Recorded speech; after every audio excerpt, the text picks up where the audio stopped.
show compassion. Our world needs it now more than ever. Yeah. Now, All right. you call yourself the beautiful warrior. What does that mean to you? One of my poems describes it well. Phoenix, Arizona. I can hear them calling me, the cry of the Indians nearby.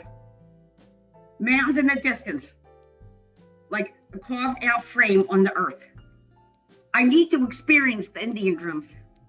I feel the warrior strength rising up in my soul. I see her again, the mighty warrior of light, with amethyst eyes, riding on her horse into the sunset. She was always there in my soul. God has put her there to free my spirit, to free my mind, and most of all, free my heart. Arizona, you always bring her to the surface. Such joy and happiness. And help me rise above adversities. Yeah.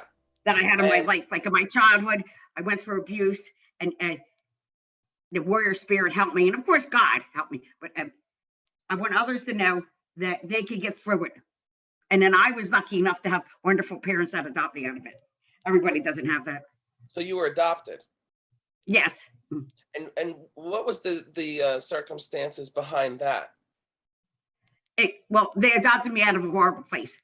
And I didn't remember until I was older. And then I had to heal.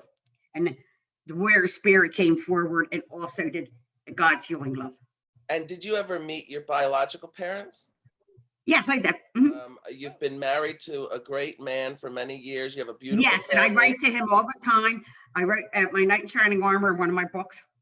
And that's Larry, he's a wonderful of course. man in person. Yeah, and his name's Larry. And you have two beautiful children. Yes, my son Larry, well, Jones, we call him. He's 46, and my daughter is 41. And then I have 4 beautiful grandchildren. You even had some adversity pretty recently when you had to deal with cancer, right? Yes, I did. That even caused you to write another book, right? Yes. In fact, I'm writing it now, and it's called You're Not Alone, My Cancer Journey. I want other women, not just women, people that went through cancer to know that, again, God's always there, and your warrior strength inside will help. Yeah. Now you've got some great books already that people can get online. Yeah, this is the one, Rising Above the Beauty of Life. That's what, when I went the healing messages, when I went through the memories of childhood abuse years ago. Right, that was my first one. Okay. A New Perspective was my second one. To inspire and provide health, healing, and spirituality. Our Anthony Marianne and me has been my childhood friend. We were childhood friends for years. And then I have a gift that I found out that my daughter says clairvoyant, but I believe it's the Holy Spirit. And 2 of them. So I dreamt that somebody was dying in the house, and here it was Anthony.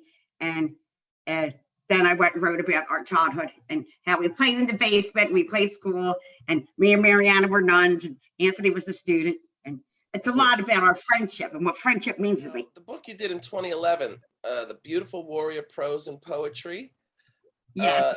That was about your friend Carolyn passing away, right? She passed away, and she committed suicide. Yeah. But then I write to a lot of other people in here. Yeah. And cherish the people we love. That's the second Christmas letter to my mother. And then another one was each time she leaves, she feels a little sadness. When my daughter leaves. My daughter, my angel, I love you so. Each time you leave, I feel a little sadness. There's another book you did in 2016 called A New Perspective. Yes, that's here. I didn't say much about it, but A New Perspective. We need to show compassion. Our world needs it now more than ever. Yeah. It's a chapbook.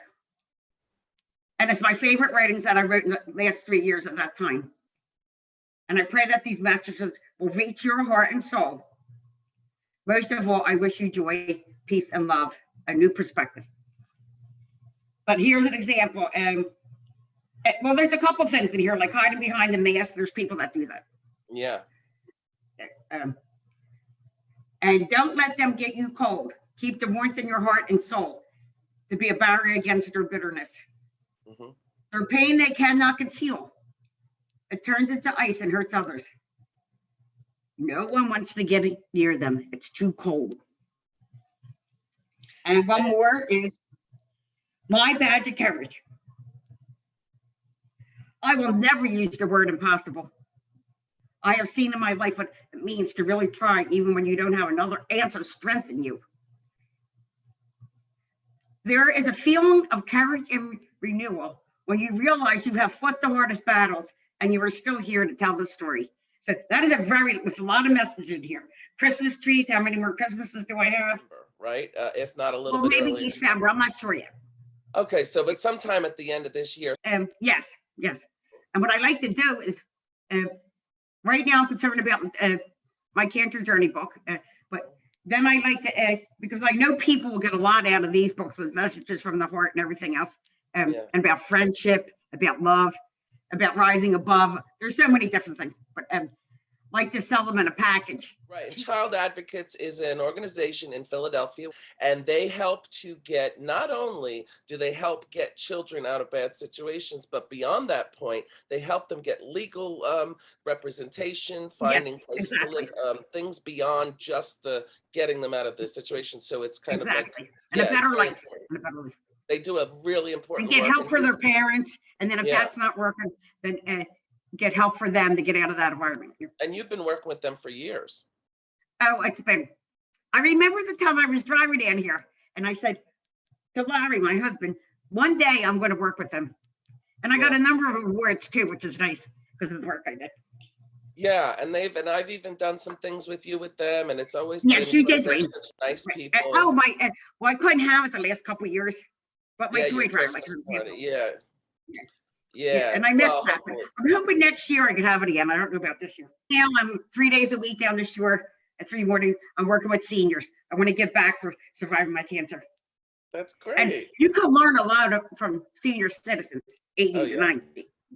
I just want to keep reaching out to people. I believe, it's in one of my books, I'm a minister for Christ. I believe in this world right now. I pray for my grandchildren because I'm 70. I'm hoping I'm around a lot longer, but they're going to be facing a very hard world. Yeah. It's so sad. I'm going to keep praying that it will change. Yeah. All right. I'm doing it the way I'm doing it.